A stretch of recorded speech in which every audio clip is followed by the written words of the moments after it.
कलम 82 कलम 81 आपल्याला काय सांगतं त्याच उद्देशाने लक्षात घ्या. बघा इथे काय म्हटलं, कलम 82 मध्ये पण सुधारणा होणार. मग आपल्याला कलम 82 काय सांगता आधी, तर हे सर्वात महत्वाचं आहे. कलम 82 बघा, प्रत्येक जनगणनेनंतर लोकसभेच्या जागांची पुनर्रचना करण्याशी संबंधित आहे.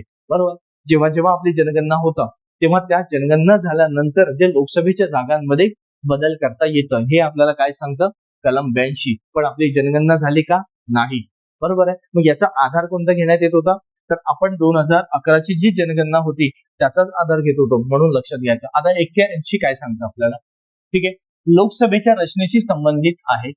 कलम संसदेच्या कनिष्ठ सभागृहाची रचना, सदस्य संख्या आणि निवडणुकीची पद्धत दर्शविते. म्हणजेच यामध्ये लोकसभेची जी संबंधित आहे रचना कशा अशा पद्धतीने असायला पाहिजे. मग संसदेचा कनिष्ठ सभागृह म्हणजे लोकसभा, त्यांची रचना, बरोबर आहे, त्यांची सदस्य संख्या आणि निवडणुकीची पद्धत ही कशा पद्धतीने असायला पाहिजे हे त्यांनी सुचवलेलं आहे. बरोबर, आता लक्षात, म्हणजे त्यावरून एक लक्षात घ्यायचं की कलम 81 आणि 82 महत्वाची कलम आहे आपल्याला.